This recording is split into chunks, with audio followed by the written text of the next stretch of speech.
आज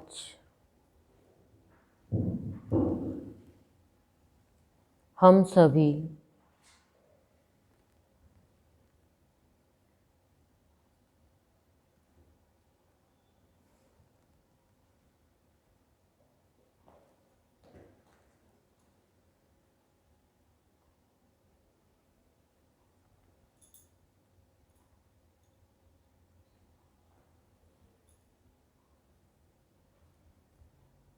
भाव निर्झरणी की भाव सागर सप्ताह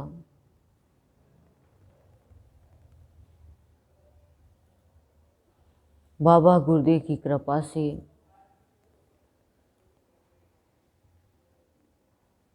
करने का आयोजन किया है और आज हम सब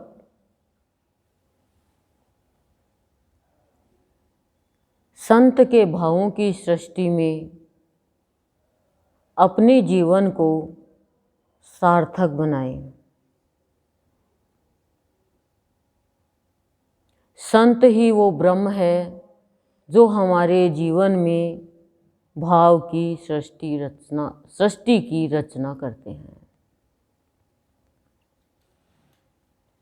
जब तक भाव नहीं है तभी तक अभाव परेशान करता है और चिंता जलाती है।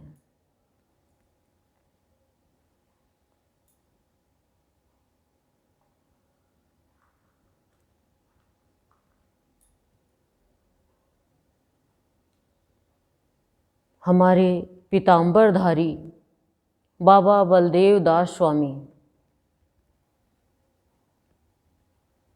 अपने गुरुदेव को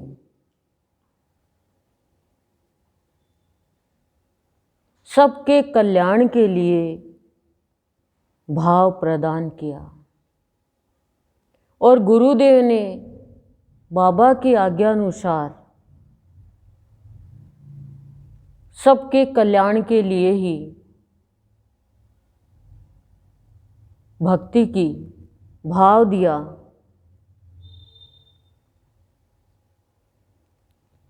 और आज उसी भाव को मेरे पीताम्बरधारी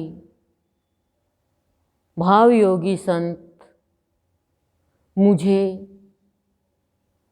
नीलांबर का रूप प्रदान करके सभी सत्संगी प्रेमी जन जो पिपासु है भाव के प्यार के,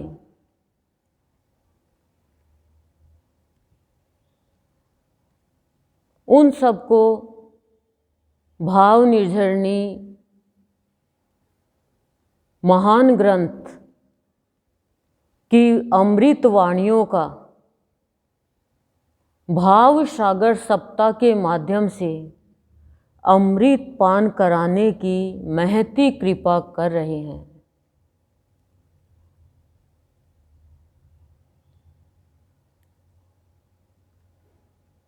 हम सब इन भाव सागर में डूबकर आनंद लें, क्योंकि भाव ही महान है। भाव कोई बातें, भाव का भाव ध्यान से हम ग्रहण करें। जरा सा भी हमारा ध्यान इन 7 दिनों में इधर उधर नहीं जाए, बस लीन होकर बैठ जाएं। जब भाव हमें स्पर्श करेंगे तो हम जान पाएंगे कि जिसको जानना था उसे तो जाना ही नहीं, और यूं ही आए और यूं ही चले जाएंगे। सबको जानते हैं, जानकारी निकालते हैं, लेकिन उस जानकारी से कभी भी आना जाना नहीं छूटेगा। हम सब प्राणी 3 गुणों के साथ जन्म लेते हैं और उन 3 गुणों में ही फंसकर हम उस जानने वाले को नहीं जान पाते हैं, उस ईश्वर को नहीं जान पाते हैं, और हमारा जीवन उधार में ही चला जाता है, विकार में ही जला जाता है, अभावों में ही रोता रहता है। कभी दुखी हो जाते हैं, कभी चिंतित हो जाते हैं, लेकिन जब उसको जान जाएंगे तो पता चलेगा कि मैं आत्मा जब तक उसे अनजान थी या था, तभी तक इस संसार में आना जाना लगा हुआ था। अब मेरा आना तो हो गया, लेकिन अब जाना नहीं होगा। फिर जीवन में कितना भी प्रतिकूल समय आए, जैसे प्रकृति में 15 दिन शुक्ल पक्ष के और 15 दिन कृष्ण पक्ष के होते हैं। शुक्ल पक्ष की चांदनी कितनी प्रकाशमान होती है,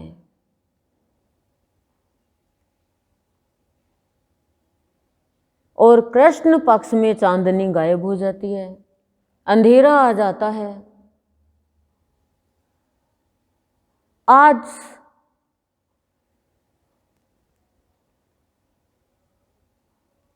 मन ने प्रश्न कर लिया कि प्रभु,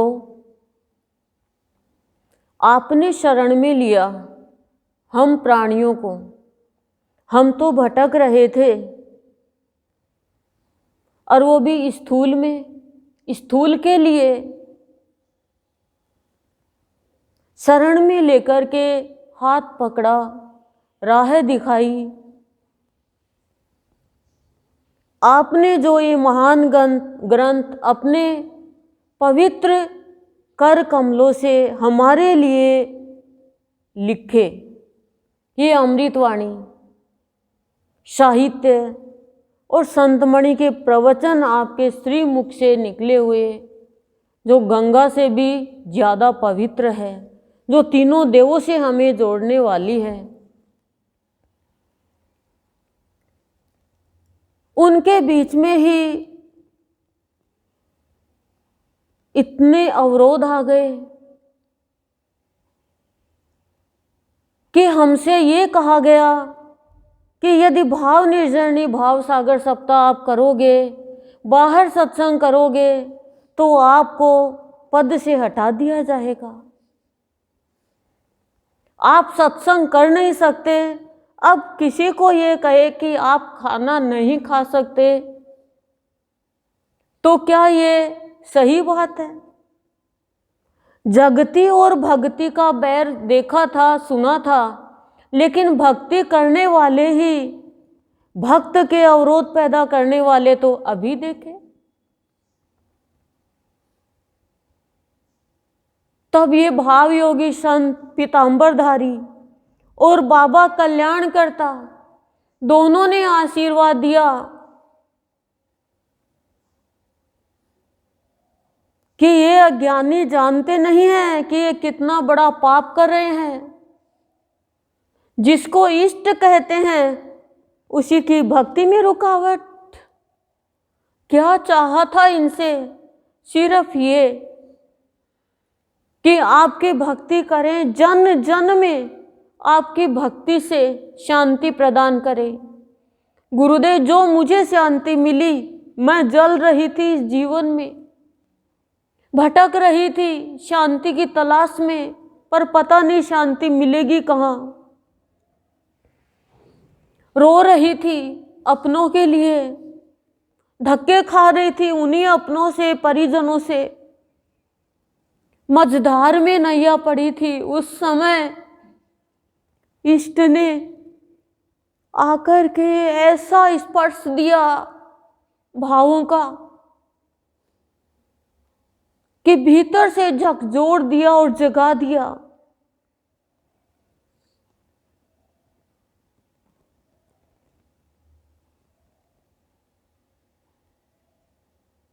और भक्ति में आगे बढ़ाने लगे। कभी कुछ स्थूल का चाहा नहीं, लेकिन फिर भी गुरुदेव आज ये कह रहे हैं कि जब कृष्ण पक्ष आए, यानी जीवन में अंधेरा आए, तो धर्म के रास्ते पर चलने वाला, मेरे सत्संग में अडिग रहने वाला, मेरे सत्संग को अपना सब कुछ मानने वाला, मैं उससे दूर नहीं होता, वो मुझसे दूर नहीं हो सकता। चाहे पूरा संसार दुश्मन हो जाए, लेकिन मेरा बच्चा यदि हताश निराश हो जाएगा तो कैसे उसके जीवन में शुक्ल पक्ष आएगा। कहते हैं गुरुदेव कि राम के जीवन में कितना अंधेरा आया, लेकिन वो अपनी मर्यादा में रहा। उसने, श्री राम ने अपना रास्ता प्रकाश का पकड़ा। ऐसे ही हर प्राणी के अंदर राम रमण कर रहा है, लेकिन संग के प्रभाव से वो अंधकार में जाकर के अपने जीवन को राममय नहीं बना पाता है। यदि वो अडिग रह जाए, दृढ़ रह जाए भक्ति में, तो गुरुदेव उसका जीवन राममय बनाते हैं। और तभी वो जान पाता है कि मैंने सब कुछ जाना। खाना बनाने के लिए, मिठाई बनाने के लिए हमने जान लिया कि बेसन की बर्फी बनाएंगे तो बेसन चाहिएगा, घी चाहिएगा, गैस चाहिएगी, बर्तन चाहिएगा, चीनी चाहिएगी, पलटा चाहिएगा, सब कुछ चाहिएगा, लेकिन बनाने की विधि का नहीं पता। तो कैसे बना पाएंगे? सामान का ज्ञान है, विधि का नहीं पता है, तो कैसे बनाएंगे, कैसे चाशनी बनाएंगे, ये नहीं पता बेसन को सेकना कितना है। उसी तरह से हमारा ये जीवन है। हमने सब कुछ जाना, व्रत जाना, उपवास जाना, तीर्थ जाने, संसार में स्थूल में सब कुछ जान लिया, रिश्ते नाते सब, लेकिन उसको नहीं जाना जो हमें चला रहा है। सत्संग में आने के बाद में उसकी जानकारी होती है, तब वो जीवन की विधि जान पाता है। और जीवन की विधि जान पाएंगे तो हमें भाव की निधि मिलेगी, और भाव की निधि मिलेगी तो हमारी निर्धनता दूर होगी, और हमारे जीवन में कृष्ण पक्ष आएगा तो हम हताश नहीं होंगे, घबराएंगे नहीं, अपने इष्ट से प्रार्थना करेंगे कि प्रभु ये क्या हो रहा है। तब भगवान कहेंगे नहीं, मेरी शरण में आने के बाद में शुक्ल पक्ष ही चलेगा जीवन में, कभी कृष्ण पक्ष आएगा ही नहीं। कृष्ण आ जाएगा तो वहाँ पे कृष्ण पक्ष कहाँ हुआ। तुम राधा बनो, मैं कृष्ण हूँ, तुम सीता बनो, मैं राम हूँ, तुम कुछ बनो तो सही। और सत्संग में आके हमें गुरुदेव हमारी आत्मा में भाव प्यार भर के राधा और सीता का भाव भरते हैं।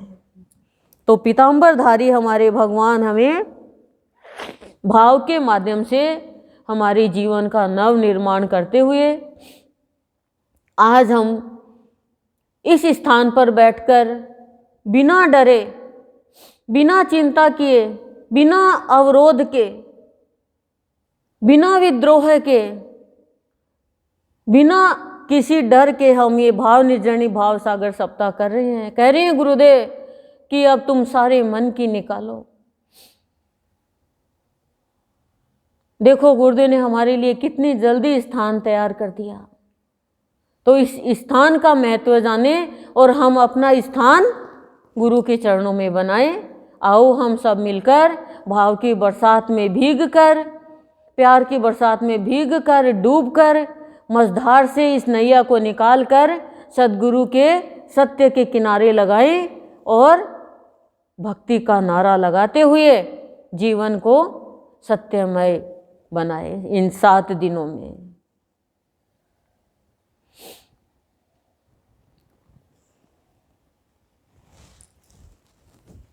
अमृत वाणी है सद्गुरुदेव की। संदेह की दृष्टि से न देख, देह बनी रहेगी, दाह बना रहेगा। पहले ही चेतावनी दे दी सद्गुरुदेव ने कि हर प्राणी संसार में रहकर संदेह, संशय, शंका बहुत करते हैं। इससे डर का भाव पैदा होता है, विद्रोह का भाव पैदा होता है और आगे बढ़ने में रुकावटें आती है। कभी भी वो प्राणी शांत नहीं रह पाता। रिश्तों में प्यार नहीं होता है संदेह के कारण। तो कह रहे हैं गुरुदेव कि मनुष्य की दृष्टि संदेह की क्यों हो गई, और हो गई तो कैसे मिटेगी। कह रहे हैं यदि संदेह रूपी अवगुण है तो कह रहे हैं गुरुदेव प्रेम का गुण, विश्वास का गुण खत्म हो जाएगा और संदेह के कारण देह बनी रहेगी और दाह संस्कार होते रहेंगे।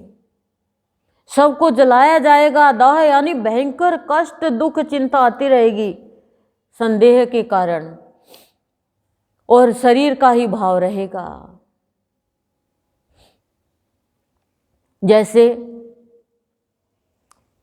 लक्ष्मण को संदेह हो गया जब भरत श्री राम से मिलने के लिए जा रहे हैं। भरत को लगा कि यदि मैं श्री राम के वियोग में अयोध्या में रहूंगा और मैं राजा बन जाऊंगा तो मेरा तो जीवन निरर्थक हो जाएगा। आज यदि भाई को सत्ता मिल जाए तो वो तैयार हो जाए, लेकिन भरत जैसा भाई, संत की उपाधि दी श्री राम ने। कहते हैं सिंहासन सूना नहीं रहेगा। वशिष्ठ जी कहते हैं, माताएं कहती है तो भरत तुम राज तिलक करवाओ। भरत ने साफ मना कर दिया और कहा मैं मेरे भगवान को, मेरे भाई को लेकर के आऊँगा। और जैसे ही भरत जाने के लिए बोलता है तो माताएं भी तैयार हो जाती है, सेना साथ में जा रही है और क्या दृढ़ निश्चय करके कि मेरा भाई राज्य करेगा और भाई की जगह 14 वर्ष वनवास मैं करूँगा।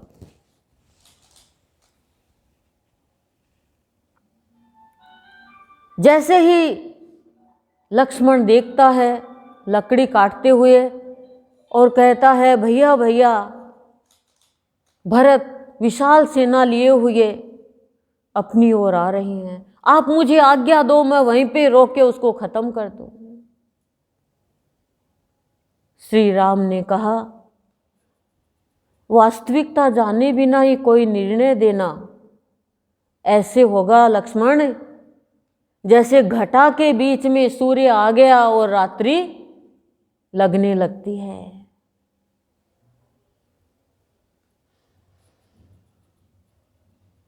सूर्य को घटा छिपा सकती है, आंधी पर्वत को उड़ा सकती है, धूप सागर को सुखा सकती है, लेकिन भरत जैसा भाई कभी भी अपने भाई के लिए ऐसा नहीं सोचेगा।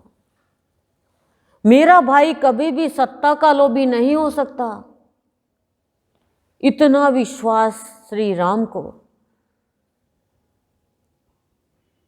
भरत को संदेह हो गया। इतने में लक्ष्मण को संदेह हो गया। इतने में भरत आता है और श्री राम के चरणों में गिर जाता है, रोता है। भगवान उसको हृदय से लगाते हैं, समाचार पूछते हैं, पिताजी कैसे हैं, पूछते हैं कि पिताजी तो सुख दुख से ऊपर उठ गए। लक्ष्मण के से आशीर्वाद लेता है। लक्ष्मण के गले मिलता है भरत।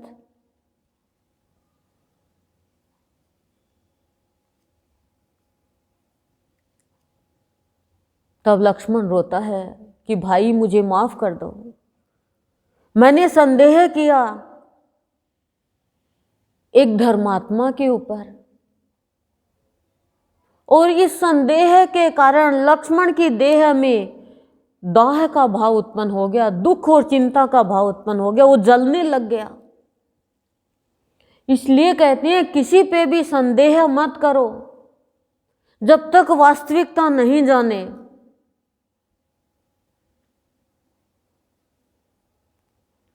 कैकेयी ने संदेह किया राजा दशरथ पे, अयोध्या पे, और उसने गलत निर्णय ले लिया क्योंकि उसने वास्तविकता नहीं जानी। कोई भी आपको आके भड़काए, बहकावे, तो संदेह करके, शंका करके गलत निर्णय मत लो। लोगों ने गलत निर्णय ले लिया, संदेह हो गया उन्हें कि हम तो अपना नाम चाहते हैं। भक्त अपने नाम के लिए कुछ नहीं करता, वो तो अपने भगवान का नाम लुटाता है।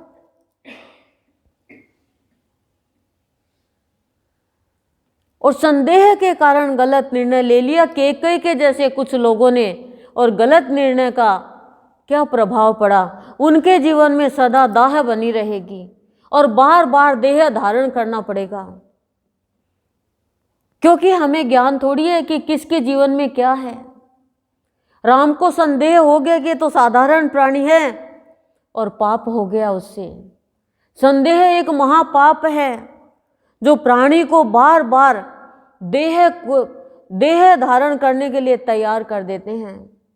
ऐसे ही हम अनेक शंका कर लेते हैं काम में कि ये काम नहीं करेंगे, ऐसा करेंगे तो क्या होगा। शंका का तो अनेक उदाहरण है।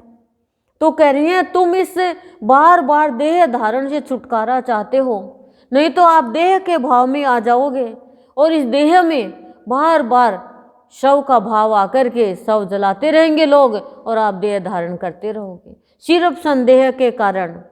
जब तक आप लोगों को विश्वास नहीं हो, वास्तविकता का पता नहीं हो, तब तक किसी की बात में मत आना।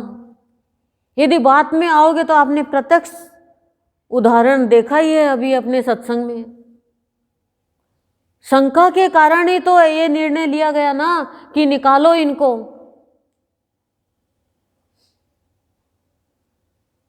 लेकिन हमारे लिए क्या हुआ, हमारे लिए शांति आ गई। क्यों? क्योंकि हमने तो भगवान को धारण किया है। ये हर एक चीज हमें समझाती है, हर घटना में समझाती है। और गुरुदेव की ये महान ग्रंथ है भाव निर्झरणी, इसकी अमृतवाणी को हमें धारण करनी है और अमृतमय जीवन जी कर जाना है।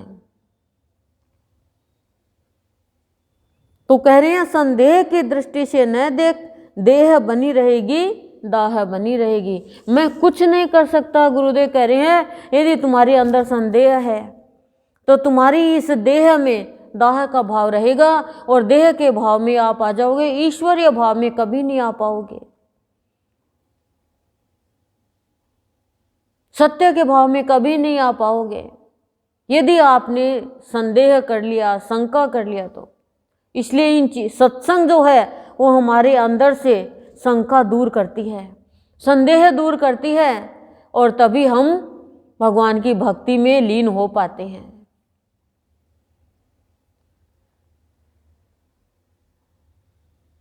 एक कहीं पे कथा हो रही थी, दूध वाली ने सुन लिया कि भगवान का नाम लेके भवसागर पार कर लेता है प्राणी।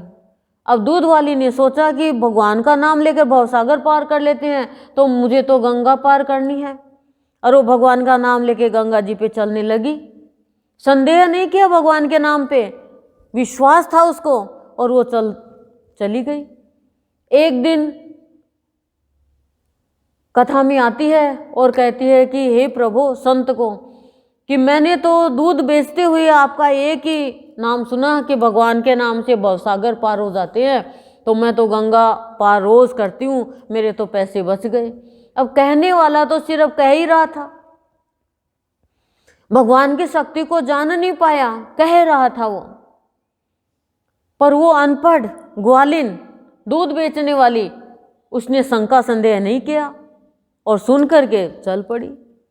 अब संत कहते हैं वास्तव में ये सही बात है। बोला हाँ। अब वो तो भगवान का नाम लेती है और नाम लेके गंगा पार। अब संत कहते हैं कि मुझे भी पार करा। बोला आपने तो कहा ही है, आपको कौन पार कराए, आप तो खुद आ जाओ। भगवान का नाम लेकर, वो भगवान का नाम लेकर चला, डूबने लगा। दूध वाली ने सोचा ये क्या हुआ। तब कहा हे प्रभु आप ये क्या कर रहे हो, मेरे ऊपर तो कोई विश्वास ही नहीं करेगा। तो जो विश्वास करने वाली थी उसके विश्वास पे कथावाचक को भी नदी पार करवा दी। दाह खत्म हो गया। ये विश्वास ही तो है जो प्राणी को भगवान से मिलाता है, और संदेह ही तो है जो भगवान से दूर कर देता है। देखो लक्ष्मण ने कितना बड़ा संदेह कर लिया, कैकेयी ने कितना संदेह कर लिया। कैकेयी की देह में दाह बनी रही हमेशा। तो गुरुदेव हमें सबसे पहले कह रहे हैं कि 7 दिन तुम सुनो तो ये मान के चलो प्रत्यक्ष रूप में गुरुदेव का भाव बरस रहा है, प्रत्यक्ष रूप में गुरुदेव का आपको स्पर्श मिल रहा है।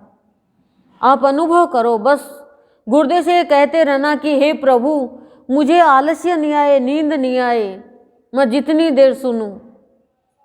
हे निद्रा देवी तू 7 दिन के लिए जितनी देर मैं ये गुरुदेव की अमृतवाणी सुनूं इतनी देर दूर चली जाना, फिर चाहे तू 2 घंटा आ जाना। दूसरी अमृतवाणी है सदगुरुदेव की, बोझा बेजा कष्टदायक। जब प्राणी संदेह करेगा तो बोझ में दब जाएगा, क्योंकि उसे गलत काम हो जाएगा। गलत काम होगा तो बोझ बेजा बहुत कष्ट देता है। कह रहे हैं गुरुदेव जब प्राणी के अंदर कर्तापन का भाव आ जाता है तो भगवान उसको शिक्षा देते हैं कि तू इस रास्ते पे मत चल। हमारे गुरुदेव बहुत समझाते हैं पर प्राणी नहीं मानता है। क्यों? क्योंकि संदेह का बीज पड़ गया। संदेह के बीज से पेड़ पैदा होता है किसका? दाह का, दुख और चिंता का, जलन का। और ये जलन का, दुख, चिंता का बोझ जो है प्राणी को कष्ट देता है। और ये कष्ट देता है तो वो क्या करे? वो अशांत रहता है, उसे नींद नहीं आती है और वो अपने आप को बड़ा मानता है। यानी कर्तापन का बोझ, चिंता का बोझ प्राणी को कष्ट देता है। और जब प्राणी निमित्त बन जाता है तो वो कभी भी चिंता के भार में नहीं दबता, कष्ट में नहीं जाता, वो हमेशा शांति में रहता है। आप कोई गलत कदम उठाओ आपको कष्ट देगा वो बोझ। बाहर का बोझ है हम किसी को शेयर कर लेंगे, लेकिन मन के ऊपर चिंताओं का बोझ है, कर्ता का बोझ है, यानी मैं कुछ करने वाला करने वाली हूं, ये बोझ किसको देंगे? ये तो हमारी जिंदगी ही बिगाड़ देगा। बल्कि हमारे हाथ में कुछ भी नहीं है पर फिर भी हम बोझ के मारे दबे जाते हैं। अब जैसे हम उदाहरण ले, चलो विधि का विधान था, होना था वो, लेकिन गलती हो गई कुंती से। अविवाहिता थी और पुत्र पैदा हो गया, उसका वो बोझ मन के ऊपर अंतिम श्वास तक रहा।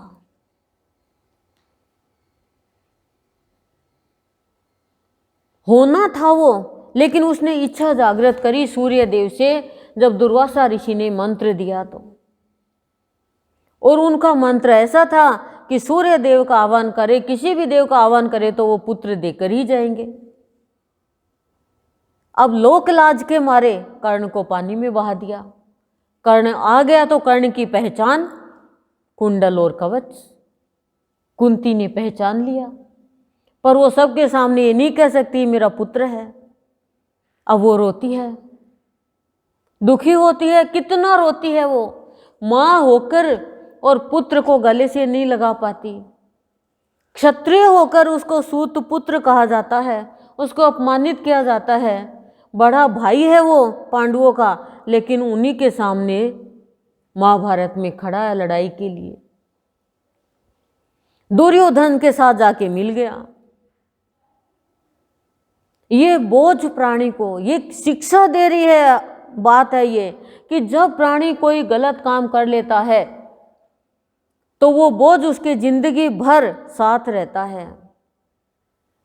आप कोई की बुराई करो, कोई की निंदा करो, असत्य बोलो, किसी का बुरा करो, हिंसा करो, वो बोझ आपके दिल पर रहेगा और वो आपको चैन से सोने नहीं देगा। दुर्वासा ऋषि ने कहा कि ये बोझ नहीं है, तू पवित्र है एकदम। लेकिन कुंती को ये बोझ लगता था। ये शिक्षा हमें दे रहे हैं कि कोई भी व्यक्ति गलत कदम उठाता है तो उस गलत कदम के कारण उसका दम घुटता है। कोई भी बच्चा ले लो, कोई भी इंसान ले लो, यदि वो गलत रास्ते पे चल रहा है, अपने माता पिता से छुपा रहा है, पत्नी अपने पति से छुपा के गलत कदम उठा रही है, पति अपनी पति से छुपाकर कोई गलत कदम उठा रही है, तो वो उसको डर हमेशा रहेगा कि ये बात खुल नहीं जाए, ये बात ओपन नहीं हो जाए और उसको चैन नहीं मिलेगा। कुंती पांडव को कहती है, पांडु से शादी होती है तब, कि मेरी जिंदगी का आपको वास्तविकता का नहीं पता है। बोले मुझे वास्तविकता का क्या पता करना है। बोले मेरी जिंदगी में बहुत उलझने आई हुई है। बोले मुझे क्या करना है। पर वो दुखी है, वो चिंतित है, समय समय पर उसको पुत्र का दुख अशांत करता है। और यही बात हमें कह रहे हैं गुरुदेव, कि जब गुरुदेव के सामने कोई आता और मन पर बोझ होता तो गुरुदेव कह रहे हैं ये बोझ मेरे चरणों में डाल दो और तुम निश्चिंत हो जाओ। और जीवन में ये प्रण करो कि कभी भी कोई गलत कार्य नहीं हो मेरे से। अहंकार के वशीभूत होकर हम गलत कार्य करते हैं। प्रार्थना करो गुरुदेव से कि हे भगवान मेरे हृदय में आप रहना, मेरे मन में आप रहना, और जो जो मैंने कर्मों का बोझ इकट्ठा किया है, जो मुझे कष्ट दे रहा है, ये कर्मों का बोझ मैं आज आपके चरणों में डाल रही हूँ और मुझे एकदम हल्का कर दो प्रभु। कर्मों का बोझ प्राणी को अनेक योनियों में लेके जाता है। रावण ने सीता का अपहरण तो कर लिया, लेकिन वो बोझ उसको शांति से नहीं जीने दे रहा था। यही हमारे गुरुदेव हमें समझा रहे हैं कि जीवन में शांति चाहिए, जीवन में आनंद चाहिए, जीवन में खुशियां चाहिए, तो बोझ बन के मत जियो। देवतुल्य जीवन जियो। कभी भी बुरे रास्ते पर मत चलो, बुरे कर्म मत करो, किसी में बुराई मत देखो, किसी की भी बुराई मुंह से करो मत। फिर देखो आपको कितनी खुशियां मिलेगी। और ये बोझ ही प्राणी को कष्ट देता है। आपको खुशी थोड़ी मिलेगी। किसी का हक नहीं खाना चाहिए। किसी का अधिकार आप छीन लोगे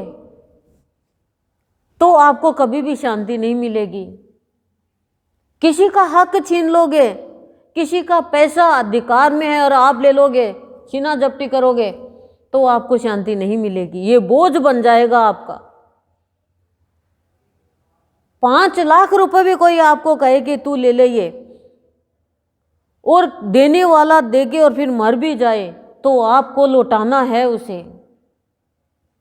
नहीं तो ये कर्मों का बोझ, आप सोचो मर गए अब तो मेरे काम आ जाएंगे, नहीं, वो आपके नहीं लगेंगे। 5 लाख रुपए लगेंगे तो आपकी बीमारी में जाएंगे, आपके और कोई काम में चले जाएंगे, लेकिन आप उसका सदुपयोग नहीं कर सकते। क्यों? वो किसी और की अमानत है। इसलिए कभी भी लोभ लालच मत आने देना, किसी का हक मत छीनना, किसी की बड़ाई की जगह रुकावट पैदा मत कर देना, नहीं मैंने किया और उसका नाम किया, किसी ने नाम अपना चाहते हो तो ये बोझ है। किसी का पद मत छीनना, कोई के अच्छे कार्य में रुकावट मत पैदा करना, ध्यान रखना। ये कोई बुराई के रास्ते पे चल रहा है उसको आगे मत बढ़ाना कि चल, पता है आपको बुराई के रास्ते पे चल रहा है तो आप कहना ये तो रास्ता खराब है, आप तो कह दो फिर अगला जाए तो जाओ, फिर आपका जीवन बहुत सुंदर हो जाएगा। यही तो बोझ है। वाणी से गलत किया, हाथों से गलत किया, पैरों से गलत रास्ते पे चले, आंखों से गलत देखा, कानों से गलत सुना, मन से गलत सोचा, बुद्धि से किसी का गलत निर्णय दे दिया, किसी के लिए अन्याय कर दिया। ये बोझ है।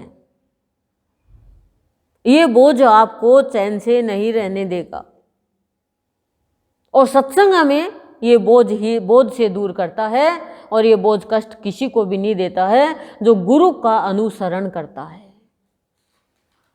निर्मल पवित्र स्वच्छ जीवन जियो, बोझ खत्म हो जाएगा, शांति रहेगी। सच्चे मन से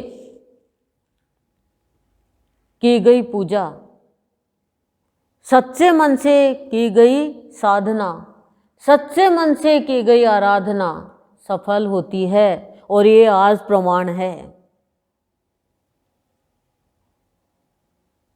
कोई रोक सकता है? सच्चे मन से। हम रुके नहीं, रोकने वालों ने रोका, हम रुके नहीं, तो गुरुदेव ने हमें अपने चरणों में रोक लिया। अब कोई की टोक नहीं, कोई की झोंक नहीं। जो गुरुदेव कह रहे हैं अपने जीवन को झोंक देता भक्ति में और मूक हो जाता है निरर्थक बातों से, वो मेरा प्यारा है। और जिसने अपने आप पर नियंत्रण कर लिया, स्वयं पर नियंत्रण कर लिया, नियति उसका कुछ नहीं बिगाड़ सकती। वो नियति से घबराता नहीं है, नियति अपना काम करती रहे, उसका कुछ नहीं बिगड़ता है। ये परिणाम है आपके सामने, वो जीवन सुंदर जी के जाता है।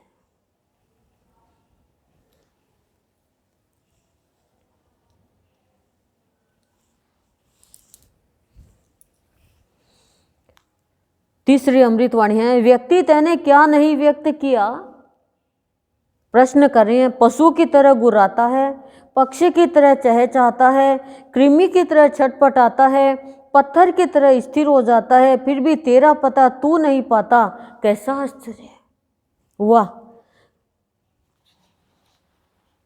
क्या कह रहे हैं सद्गुरुदेव कि मनुष्य का जीवन मिला और क्या क्या क्रिया करने लगा। पशु बन गया, पक्षी बन गया, पत्थर बन गया, फिर भी ये नहीं पता चला मैं कौन हूं। क्यों? क्योंकि संग नहीं किया संत का। संग अच्छा करता तो पता चलता कि मनुष्य जीवन तीनों गुणों से ऊपर उठने के लिए है, प्रकृति के साथ चलने के लिए नहीं है। प्रकृति हमारे साथ चले इसके लिए है। अभी तो हम प्रकृति के साथ चल रहे हैं और जब हम ईश्वर के साथ चलेंगे तो प्रकृति हमारे साथ चलेगी। प्रकृति को अपना कार्य रोकना पड़ जाएगा। वो संत के मुट्ठी में होती है, पर हम अभी प्रकृति के चंगुल में फंसे हुए हैं। इसलिए हमारी कृति, हमारी रचना, उसको हम जान नहीं पा रहे हैं। कभी आपने सुना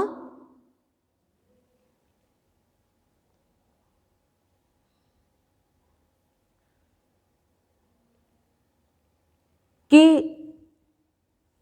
गाड़ी को घोड़ा चला रहा है, घोड़े को गाड़ी चलाती है। सुना क्या कभी? इंजन गाड़ी को चलाता है, गाड़ी इंजन को नहीं चलाती है।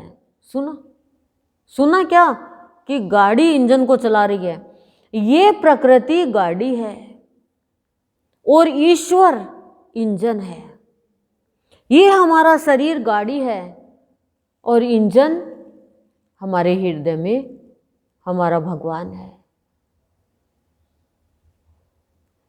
इतना हमें ज्ञान हो जाएगा तो फिर हमारे कर्म ऐसे नहीं होंगे पशु के जैसे गुर्राते हैं, जरा सा भी कोई काम नहीं हुआ। कुत्ते रोटी के लिए लड़ते हैं, सांड रोटी के लिए लड़ते हैं। कई सांड तो ऐसे होते हैं खड़े खड़े पीछे सूंड मार देते हैं, क्या मार देते हैं? सींग मार देते हैं।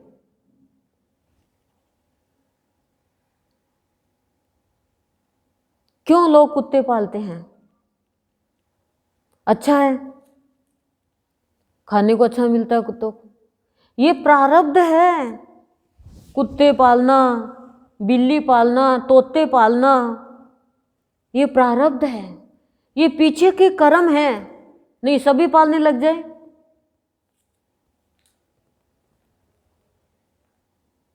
हम कितने शांति से रहते हैं।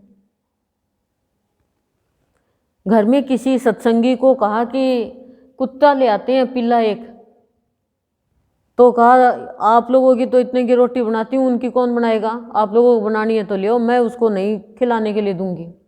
डर गए, नहीं लाए। किसी भूखे को रोटी दो, आपका जीवन सफल होगा। लेकिन हम देखो देख करते हैं, कोई भी काम करते हो, और इसीलिए हम अपने जीवन को पहचान नहीं पाते हैं। हमें जीवन क्यों मिला है? ईश्वर को पाने के लिए। हमारा लक्ष्य क्या होना चाहिए? ईश्वर प्राप्ति। लक्ष्य बना लिया, रास्ते पे चले नहीं तो लक्ष्य पूरा होगा नहीं। लक्ष्य बनाने से क्या होगा? लक्ष्य बना लिया मेरे को 7 दिन सप्ताह में जाना है, अब घर से निकल के आए ही नहीं तो सप्ताह थोड़ी चली जाएगी। और आजकल तो घर घर जा रही है सप्ताह भी, भाव भी जा रहा है घर घर। खुश रहो। आप सोचो मैं ऐसे मुंह फुलाए रहूं, नाराज रहूं, आप लोगों का सबका भाव खराब हो जाएगा। और मैं हंसूंगी तो आप भी हंसने लग जाओगे। तो हंसता हुआ चेहरा सबको अच्छा लगता है, हम क्यों नहीं हंस पाते? जान नहीं रहे अपने आप को। क्यों दुखी हो जाते हैं? जानते नहीं अपने आप को। कोई भी चीज हमारे जीवन में आती है, कोई घटना घटित होती है, वो हमें शिक्षा देती है, पर इस बात को हम जान नहीं पाते हैं। कोई हमें दुख देता है, वो हमें शिक्षा देता है दुख की, हमें किसी को दुखी नहीं करना है, हमें किसी को दुख नहीं देना है। पर हम क्या करते हैं? मेरी सास ने मेरे को दुख दिया, अब मैं मेरी बहू को दुख दूंगी। फिर वो सोचेगी मेरी जिठानी ने मेरे को दुख दिया, अब मैं मेरी जिठानी को दुख दूंगी। ऐसे चल रहा है, तो फिर हमने शिक्षा तो ली नहीं। हमें चाहे कोई दुख दे, पर हम किसी को दुख नहीं दें। आज आप ये प्रण करके देख लो, हमें चाहे कोई गलत बोले, पर हम किसी के लिए गलत नहीं बोले। आपका कुछ नहीं बिगड़ेगा, गलत बोलने वाले का बिगड़ेगा, गलत करने वाले का बिगड़ेगा। पर हम मानते नहीं हैं इस बात को। और मेरा ये सिद्धांत है आज तक का, तो कोई का अनुसरण करो तो अच्छे का तो करो, फिर देखो जीवन कितना अच्छा हो जाएगा। हाँ, कई बार गलत होता दिखता है तो वाणी जोर से बोल देते हैं, लेकिन अंदर में उसके प्रति बड़ा प्यार होता है, तभी तो बोल पाते हैं। अंदर में ये भाव होगा बुरा भाव, तो भगवान दूर कर देंगे हमसे। पर लोग क्या करते हैं? वाणी देख लेते हैं, दिल नहीं देख पाते हैं। दिल के लिए आंख चाहिए। अब आपका शरीर देखने के लिए तो कपड़े उतारने होंगे। आपको अपना शरीर भी कपड़ों के ऊपर कैसे दिखेगा? तो हम शरीर को ही तो, वाणी को देख सकते हैं, दिल को नहीं पढ़ सकते। दिल को पढ़ेंगे उस दिन पता चलेगा हर प्राणी में अच्छाई है, और पाप होता जाता हमसे ये। तो कह रही है ये प्राणी तूने क्या नहीं व्यक्त किया, क्या व्यक्त करने के लिए आया था, क्या किया? तू पशु के जैसे गुर्राता है, उस समय तू पशु है, गुस्सा करता है, घमंड में बोलता है, ईर्ष्या में बोलता है। तो गुरुदेव कह रहे हैं उस समय तू पशु योनि में चला गया, पक्षी की तरह चहचहाता, जरा सा स्थूल का अच्छा हो गया और तू पक्षी की तरह चहचहाता, खुशियां मनाता है और कृमि की तरह छटपटाता है। जरा सी तेरे तकलीफ आ गई, पीड़ा आ गई, शारीरिक पीड़ा, मानसिक पीड़ा, उसमें तो समझ नहीं पाता है कि आई है तो क्यों आई, इसका निवारण क्या होगा, समाधान क्या होगा, और तू कलबलाने लग जाता है, छटपटाने लग जाता, अब मैं क्या करूं, अब मैं क्या करूं। तो शांति से बैठ ही नहीं पाता, पत्थर की तरह स्थिर हो जाता है। कैसा तेरा जीवन है, तू जब तेरे सुख आता है तो तू पत्थर के जैसे स्थिर हो जाता है, कठोर हो जाता है, एक जगह ही ठहर जाता है। तो कह रहे हैं तेरा पता तू ही नहीं पता तो कैसा आश्चर्य है, और कौन बताएगा तू कौन है। क्यों नहीं बता पाते? क्योंकि हम घटना के हिसाब से अपना जीवन जीते हैं। दुख आ गया दुखी हो गए, सुख आ गया सुखी हो गए। लेकिन जीवन में अच्छाई के रास्ते पे चलेंगे, सत्य के रास्ते पे चलेंगे तो दुख हमें दुखी नहीं कर सकेगा, और सुख में हम भगवान को भूलेंगे नहीं कि भगवान की कृपा से हमारे जीवन में सुख आया है। यही है हमारे जीवन में, यही करते हैं क्या? आप पशुओं के जैसे गुर्राते हो, बहुत गुर्राते हैं, कभी बच्चों पे, कभी पति पे, कभी अपने से छोटों पे। बड़ों पे तो गुरा नहीं सकते। बड़ों पे कब गुराएंगे? जब वो चला जाएगा तब आपस में बैठ जाएंगे और एक दूसरे बात करेंगे, उसकी बुराई करेंगे, उसने ऐसे कर दिया, उसने ऐसे कर दिया, ऐसा थोड़ी करना चाहिए, ये कोई मतलब थोड़ी हुआ, अरे ये क्या हुआ। फिर सोचो हमने 1 घंटा निरर्थक बात करी कि हम पशु हैं, और फिर अगले जन्म में पशु बनोगे तो बोल ही नहीं सकोगे, बस भो भो ये करते रहोगे, म्याऊं म्याऊं ची ची ये करते रहोगे, पशु की बोली, कोई बात नहीं कर सकोगे। इसलिए गुर्राओ मत, शांति से बोलो, और यदि कोई खुशी आए तो चहचहाओ, लेकिन फिर यदि कोई तकलीफ आए तो कीड़े के जैसे छटपटाओ मत। लेकिन हम तो ऐसा ही करते हैं। तो गुरुदेव कह रहे हैं किसके तकलीफ नहीं आई? अभी रामचंद्र जी के आपने देखा कितनी तकलीफ आई, योग वशिष्ठ में चल ही रहा है, राज तिलक के जगह वनवास हो गया, कितने शांत है। मेरी माँ ने मेरे को वो राज्य दिया है जंगल का, वन का,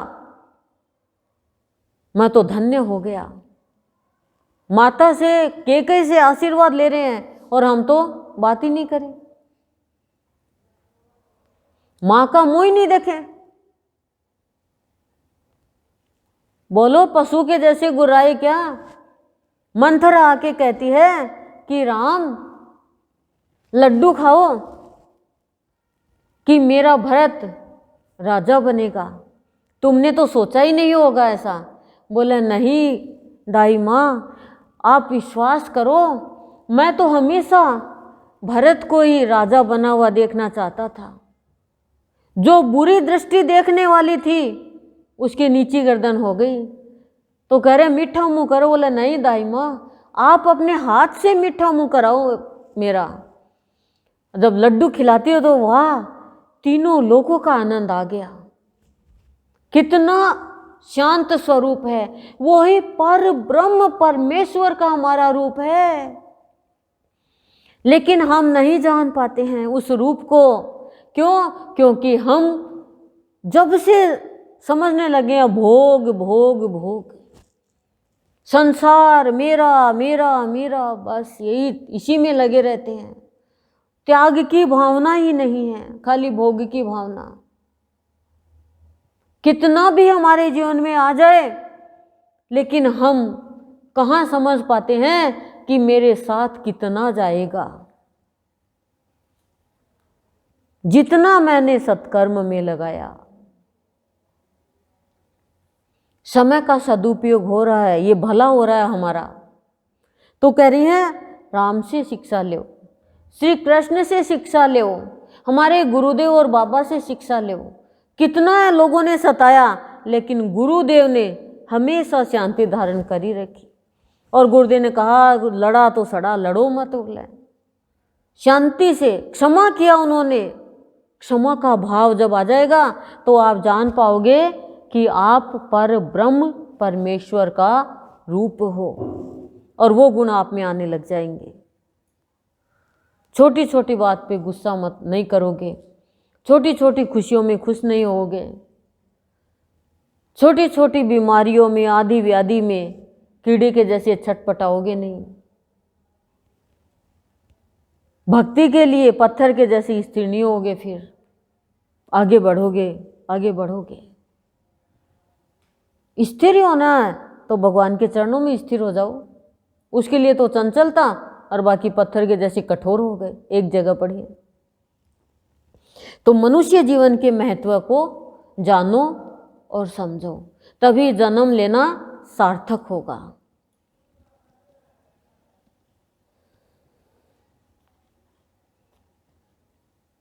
आगे कह रहे हैं, रोने में ही गीत बह गया।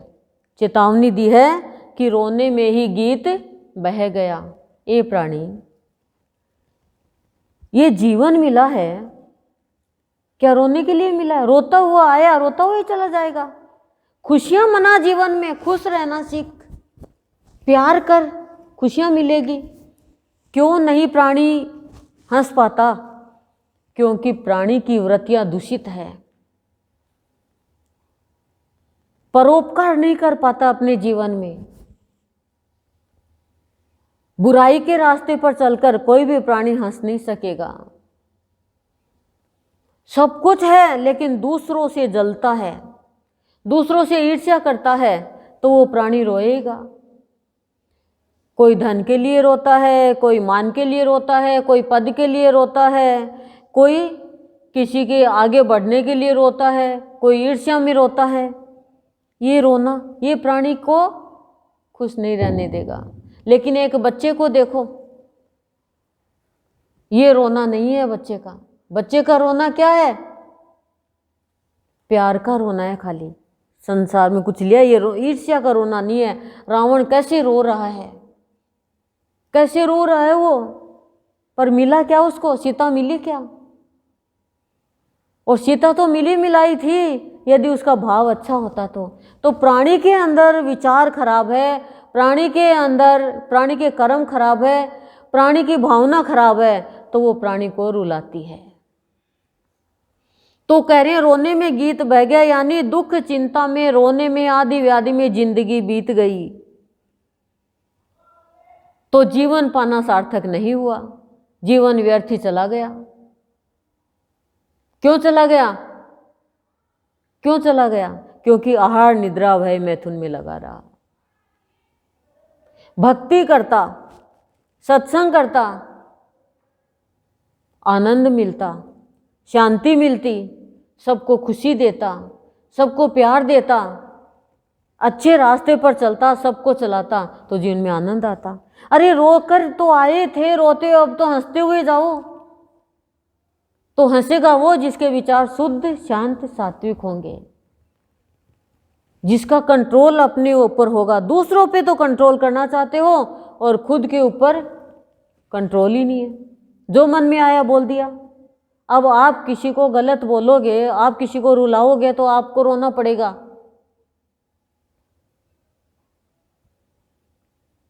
और आप किसी को हंसाओगे तो आपको भी हंसाएगा वो। आप किसी को प्यार दोगे तो आपको प्यार मिलेगा, और आप किसी को बुराई दोगे तो आपको बुराई मिलेगी। और प्यार के बदले भी बुराई मिल रही है तो मिलने दो। तो गुरुदेव हमें समझाना चाह रहे हैं कि क्यों तो तू आया इस संसार में, और कहाँ तुझे जाना है, और क्या तुझे करना है। इन 3 प्रश्न का उत्तर जान ले सत्संग में आकर के, फिर तेरा रोना छूट जाएगा। नहीं तो जाते टाइम भी अरे मेरे पोते को बुलाओ, मेरी पोती को बुलाओ, मेरे बहू को बुलाओ, अरे मेरे इसको बुलाओ, अरे मैं धन तो छोड़ के जाऊं उनके लिए। रोना ही रोना। सुबह उठ के धान के लिए रोना, फिर मान के लिए रोना, फिर श्यान के लिए रोना, फिर काम के लिए रोना, चाम के लिए रोना। रोना ही रोना। काम रुलाए, दाम रुलाए, चाम रुलाए हैं, सब रुलाए ही रुलाए। जो इसमें चला गया वो रोता हुआ जीवन बिताएगा, और जो गुरुदेव की शरण में आके भगवान की भक्ति में लीन हो गया वो कभी नहीं रोएगा। प्रहलाद को इतना कष्ट दिया, वो नहीं रोया। क्यों? क्योंकि वो ईश्वर से जुड़ गया। जो ईश्वर से जुड़ गया वो हंसेगा, और जो दुनिया से जुड़ गया वो रोता हुआ ही आया, रोता हुआ ही जाएगा। मैं क्या करूं? कोई, अरे इतना मतलब प्राणी कमजोर हो गया कि उसको कोई बैठने के लिए कुर्सी नहीं दे, उसके साथ वाली को दे दिया तो रो रहा है। नहीं दिया तो ठीक है, मेरा भगवान चाह रहा है मैं खड़ा रहूं। घर पे गए, किसी ने आदर नहीं दिया तो रोने लग गए। मैं क्या करूं? अरे क्या रोना ही रोना, सद्रोही हो गए हम तो। फिर आंखें खराब कर ली, भगवान अंधा बना देगा अगले जन्म में, देख लो। क्यों रोते हैं? फिर बदला लेने का भाव आता है, फिर महाभारत होती है, फिर परिवार वाले मरते हैं, फिर जिंदगी खराब होती है, फिर कर्म खराब होते हैं, फिर वापस इस धरती पे आते हैं। तो ये क्या रोना है? मेरे पुत्र ने ऐसा कर दिया, मेरी बहू ने ऐसा कर दिया, मेरी बेटी ने ऐसा कर दिया, मेरे जवाई ने ऐसा कर दिया, मेरी सास ने ऐसा कर दिया, मेरी सहेली ने ऐसा कर दिया, मैंने उसके साथ अच्छा किया। ये रोना प्राणी को जिंदगी में बर्बादी की ओर लेके जाता है।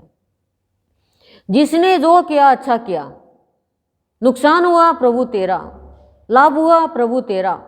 जिंदगी में लाभ और नुकसान देखो। पैसों का देख लोगे, समय गया आपका ये नहीं देखोगे, श्वास गए ये नहीं देखोगे। भक्त ये देखता है कि मेरा जीवन हानि में नहीं चला जाए। आप यदि किसी का भी सुई की नोक जितना भी अंदर से बुरा चाहते हो, आपका जीवन हानि में चला जाएगा और महाहानि हो जाएगी। किसी का भी बुरा चाह रहे हो तो इसलिए सबका अच्छा सोचो, सबका अच्छा सोचो, बदला लेने की भावना रखो ही मत, सबको माफ करो। फिर देखो आपका जीवन संतमय जीवन हो जाएगा और फिर हंसते हुए जाओगे आप, मुक्ति मिल जाएगी आपको। नहीं तो एक दिन पछताओगे कि रोने में ही जीवन चला गया। एक सम्राट, उसने देखा कि एक हाथी पहाड़ से नीचे गिर गया और चिंगाड़ने लगा। उसको बड़ा मजा आया।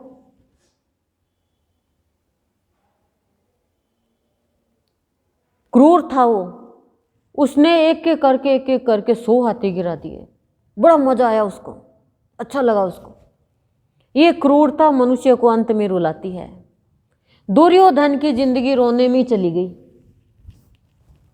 दुर्योधन की जिंदगी रोने में चली, लास्ट में भी रो ही रहा हो तो कर्म को ही खराब करेगा, दूसरे से जलेगा, दूसरे का हक लेगा, दूसरे का अधिकार खुद ले लेगा, वो तो रोएगा। लेकिन संत हमें शिक्षा देते हैं कि आप रोते हुए आए, लेकिन आपको हंसते हुए जीना है और हंसते हुए जीवन में अंतिम दिन जाना है। बस ये कहो, ये प्रभु मेरा तो कार्य हो गया, शरीर था ये बीच में आ रहा था आपके और मेरे, अब आज ये शरीर भी छूट गया और अब मैं आत्मा आप में मिल जाऊं, ऐसा जीवन हो जाएगा। सत्संग करते करते जब हमारा जीवन रूपी मकान तैयार हो जाएगा। ओम शांति ही शांति ही प्रशांति।